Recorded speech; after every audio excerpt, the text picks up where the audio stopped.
Hello, everybody. Welcome to Snyder's Inc. Hope you're all having a great day, great night, and when you're seeing this, or great morning, or great whenever the heck you're watching this. We got more Mr. Baldwin for you here. This is Top 3 Photos with Disturbing Backstories Part 20. Um, you're gonna get a gameplay video from me for new Ratchet and Clank game. I don't know how I'm gonna do what's gonna happen here. I don't even know if it's gonna be Ratchet and Clank. I might look for something else. We'll see. Um, we're gonna be getting gameplay videos from me on this channel. So yeah, hope you're all ready for that. Um, on days I upload them, I still probably will give you a reaction video just to be sure that you guys get content you guys came for because we've been established reaction videos. Want to make sure you all enjoyed that. Please check out my gameplay videos when I do them. Anyways, let's get into this here as we got top 3 photos with disturbing backstories part 20. Are you guys ready? Of course you're ready. Let's go.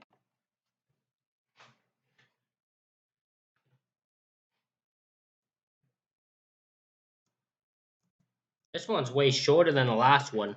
The other two have been like 16, 20 minutes. This one's 13 minutes. This one might be a short one. Depends how it goes. Today, I'm going to share with you 3 progressively more disturbing stories, and at the end of each of them, I will share the photo or photos that are famously associated with them. But before we get into today's stories, if you're a fan of the strange, dark, and mysterious delivered in story format, then you've come to the right channel because that's all we do, and we upload 3 or 4 times every week. So if that's of interest to you, please offer to house sit for the like button, and while you're there, split all of their 2-ply toilet paper into 1-ply. Also, please subscribe to our channel and turn on all notifications so you don't miss any of our weekly uploads. Alright, let's get into today's stories.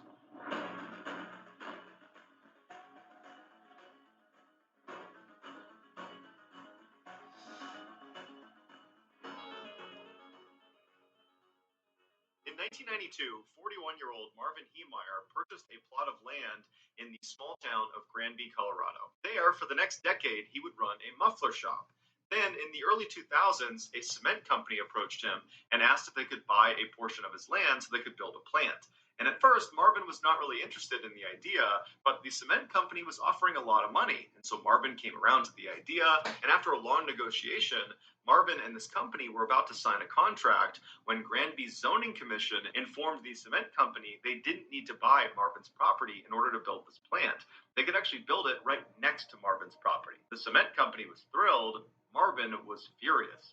Not only was he losing a ton of money with this deal falling through, but also he used to use that plot of land that sat next to his property as a cut through between his house and his muffler shop. Marvin immediately began petitioning the town to try to stop the construction of this plant, but he was repeatedly rejected.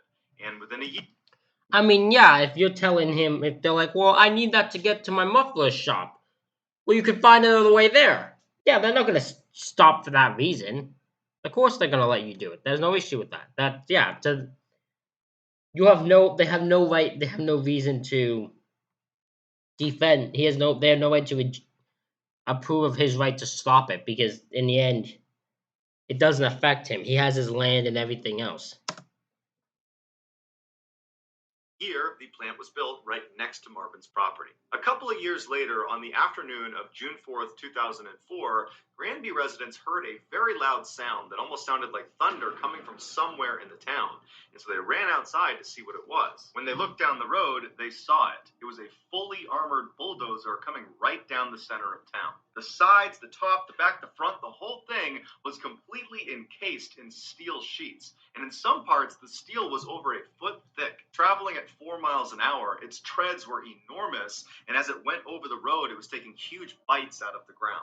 There was no way to tell who was actually driving this bulldozer because there were no windows. And in fact, the person who was in there had welded themselves inside, and they had installed cameras on the outside so they could see where they were going. Terrified residents ran for cover and began calling 911. Over the next 2 hours, this homemade assault vehicle would go on a rampage, destroying 13 buildings, starting with the cement plant. After that, it turned around and went straight through the town hall. It turned and went through a bank.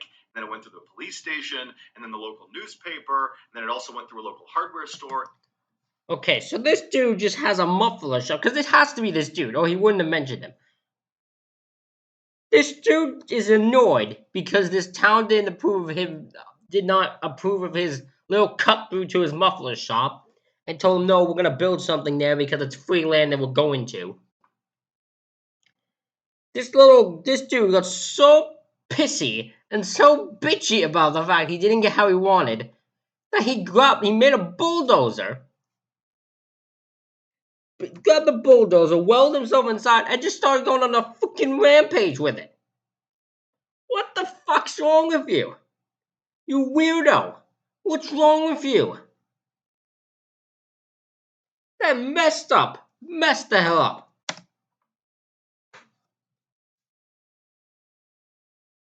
And the house of the former mayor. The police tried to box the bulldozer in using their biggest vehicles, but it just easily pushed them aside. SWAT team showed up and began engaging this vehicle with their largest caliber armor-piercing rounds, but none of them went through it. Finally, one of the treads on the bulldozer got stuck in a basement, and it kind of tilted the machine on its side, and it couldn't go anywhere. And then very shortly after that, the engine finally died. It would take authorities 7 hours to finally cut through the armor of this killdozer.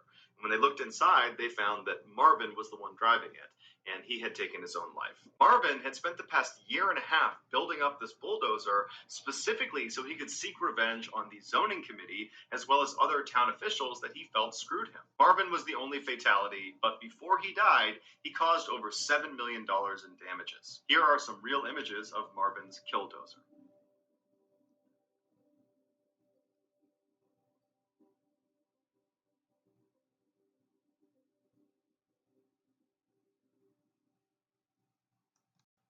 That is insane. It is insane the fact that he is just went on his rampage because he felt he got screwed. That is absolutely ridiculous. Like, he had no right to cause that amount of damage. This guy comes off very pissy and moany and bitchy here.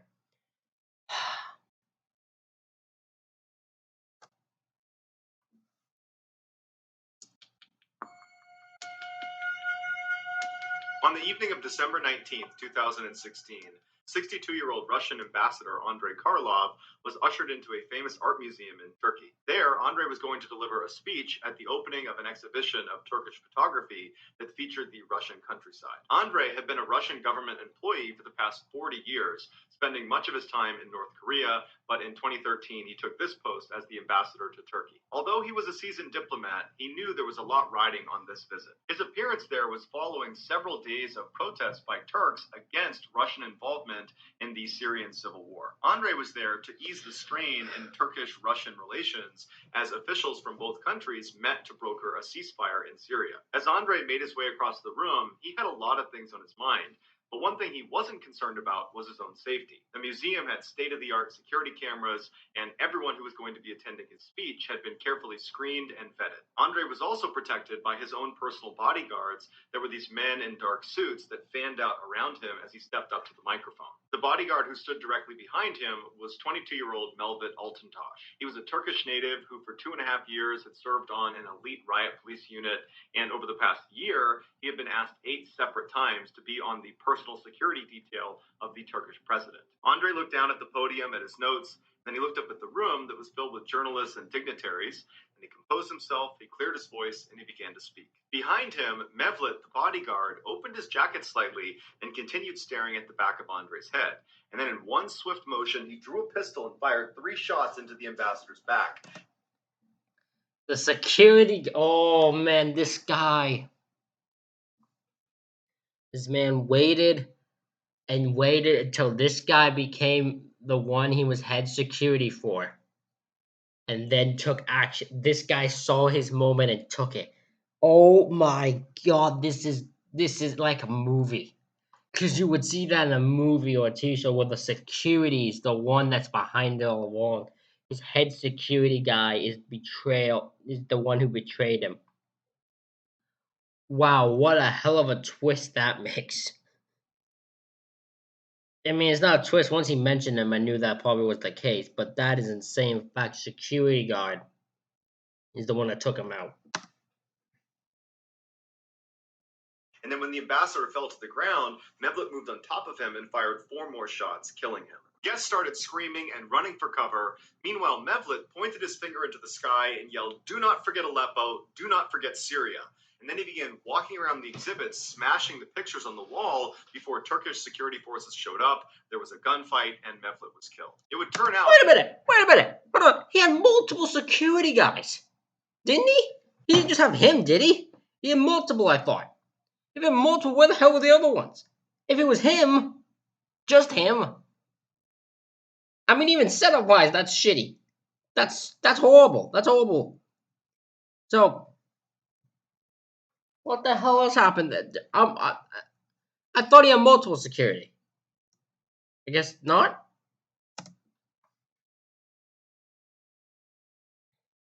Mevlut was not a part of Andrei Karlov's security detail. He was actually off duty, but had used his police credentials to get into the exhibit hall. His exact motive for the assassination is unclear. Some think it was revenge for Russia's targeting of rebel-held areas in Aleppo. Others say the shooting was designed to disrupt warming relations between Turkey and Russia. But regardless of why it happened, what the world remembers from this event is the award-winning photograph that was taken of Mevlut immediately after he committed the attack.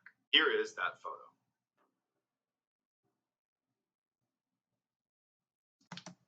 I mean, in fairness, that's a good ass photo. That's a really good photo. The person who got that was really good at that. But yeah, that's actually kind of funny. He wasn't even part of the security detail. He just used his police influence and the fact that he had high credentials to get in, believing he was. Holy crap, that's amazing. That photo though is fantastic. A plus whoever took that.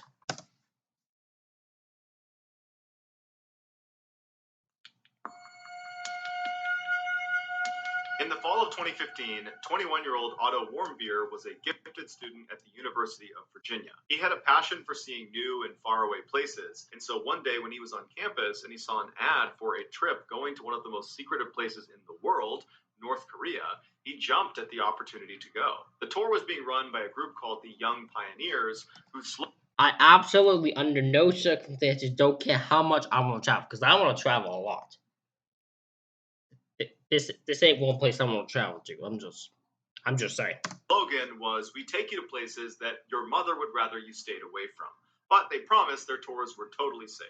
Initially, Otto's parents were not too keen on the idea of their son going to North Korea, but when they saw how excited he was about going on this trip, they ultimately said, "Okay, we'll let you go." On December 29th, 2015, Otto met up with the other 10 members of this tour group at the airport. They all climbed inside of an old Soviet jet they took off for North Korea. 15 hours later, they arrived at Pyongyang International Airport, and as soon as they got off the plane, the North Korean border police came right up to them, confiscated their cameras, and then checked their phones for any subversive material. After a few tense minutes, they gave them their phones back and allowed them to leave. The group went straight to their hotel, and before they went inside, they noticed a clearly anti-American billboard right outside, and it made the group very uneasy because they were all American. But they collectively decided that this was just part of the experience and they shouldn't be worried or concerned about it. And before long, they had totally let their guard down and they were out enjoying the sights and sounds of the capital city. At one point, Otto and some others even got into a snowball fight with some North Korean children. By New Year's Eve, the group felt completely normal walking around North Korea. So they headed to this huge party at Kim Il Sung Square with thousands of other North Koreans. And then after that was over, they headed back to their hotel and continued to drink. The hotel they were staying in was designed to entertain foreigners. In addition to their bar and 5 restaurants in the lobby, they had a massage parlor, a sauna, a bowling alley. Oh, what's the twist? What's the twist that's about to come here? Because they're about to do something to these guys. Because North Korea, just sorry, it's fucked. There's a lot of it that is just straight fucked. I'm sorry. I don't like being the one to tell places, but I have never heard anyone talk positively about North Korea ever. So yeah, they have some fucked up stuff going on in North Korea. I mean, this group was totally living it up. The following morning, which was the day of their departure from North Korea, Otto was one of the last people of the group to hand his passport to airport officials. And when he did, it seemed like they spent a lot of time looking at it and then looking at Otto and then talking to each other in Korean. And then at some point, two North Korean soldiers just appeared out of nowhere behind Otto, tapped him on the shoulder. Otto turned around and they grabbed him by the arm and led him away.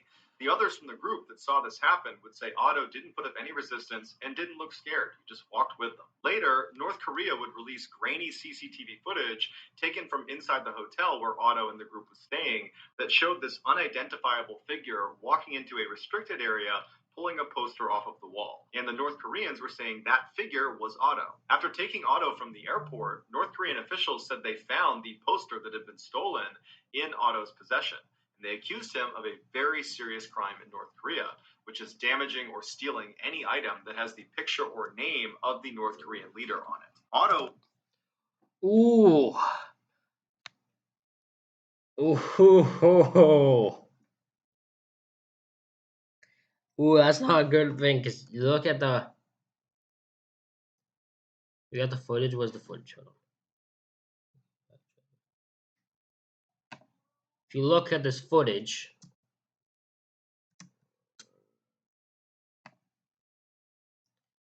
right here, it took me forever to find it.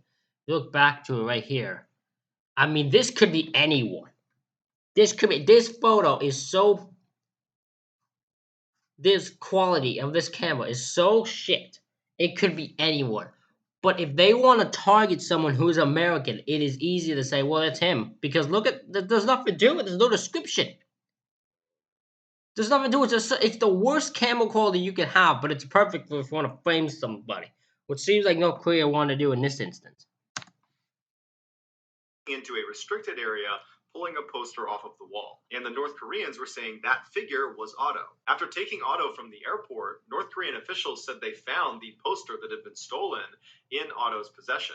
And they accused him of a very serious crime in North Korea, which is damaging or stealing any item that has the picture or name of the North Korean leader on it. Otto was sent to jail and the rest of his group was told to leave. 2 months later, on February 29th, the North Korean government released a video that showed Otto walking into a North Korean courtroom. His head is down and his hands are cuffed. They walk him into the center of the room and sit him down in front of this long table, and he's looking out to the sea of reporters and courtroom officials. And he proceeds to confess to his crime. The way he describes what he did is so bizarre that many people believe it was a forced confession scripted by his interrogators. Otto says he put on his quietest boots, the best for sneaking, and then snuck his way into the hotel. Yeah, definitely that's scripted because that's not a word. That's not normal communication. That's not how people talk. People talk like that. There's no one who says they got the best sneaking quiet boots, best for sneaking. That's not how people talk. No one talks like that. That's the most scripted thing I've ever heard. Absolutely. Where he stole the poster. He claimed a local Methodist church, a university's secret society, and the American administration all collectively pushed him to do this. Oh my God! There's not a single. This guy is throwing them. This no. These North Korea. Okay. If North Korea wants to frame someone to do this, I bet you it's easy to do when you're in North Korea. But if you're gonna try to present it to Americans as a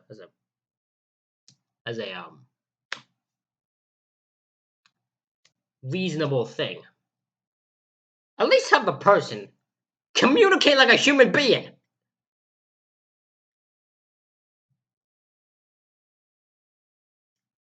You won't even come up with reasonings for why he did it. Don't just throw a bunch of things together and just go, well, American, look, this seems Americanized and that works. Come up with something, bro. This is the worst thing I've ever seen. This is just shows how effed up North Korea is. He said his actions were intentionally designed to hurt the work ethic and motivation of the Korean people. And he also said he was impressed with the North Korean government's humanitarian treatment of himself, considering he was a severe criminal. And then I am done with these group. I am done with these. I am done with this individual. These. This is the worst scripting I have ever seen. What the hell? If there's worse, let me know. But like for a criminal confession. This is robotic as hell. After his nearly 2 minute long confession, he stands up and bows to the court and then appears to break character and begs for forgiveness. And he's quickly ushered out. A month later, the North Korean court would convict Otto and sentence him to 15 years of hard labor. But after 17 months of intense political pressure, North Korea agreed to release Otto and send him back to the United States. Now, to this point, nobody had had a chance to communicate with Otto while he was in prison. And so when he was sent back, he was not the same Otto. He had suffered some unexplained head injury and was in a coma. When Otto's parents saw him for the first time, they barely recognized him. They said it looked like his lower teeth had been moved around with pliers, and they found a large scar on his foot that they didn't recognize. North Korea denied any intentional mistreatment of Otto. They said he fell into this coma after contracting botulism, which is a very rare form of food poisoning that can be deadly. Once Otto was back under American medical care, doctors did everything they could to try to get him out of this coma, but there was nothing they could do. He was in a persistent vegetative state, and he'd already suffered severe brain damage. So on June 19th, 2017, just 6 days after Otto was back in the United States, his parents made the heartbreaking decision to remove him from life support. He died shortly thereafter. To this day, North Korea, you have made yourself again look like horrible, fucked up human beings. You chose a guy, you interrogated him, you forced him to confess, you then gave him the most robotic material in the history of confessions. You then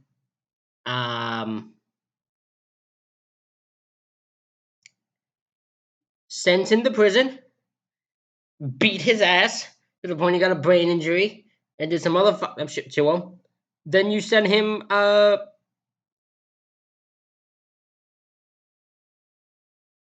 you sent him back to be in a permanent coma. You fucked up here. You did.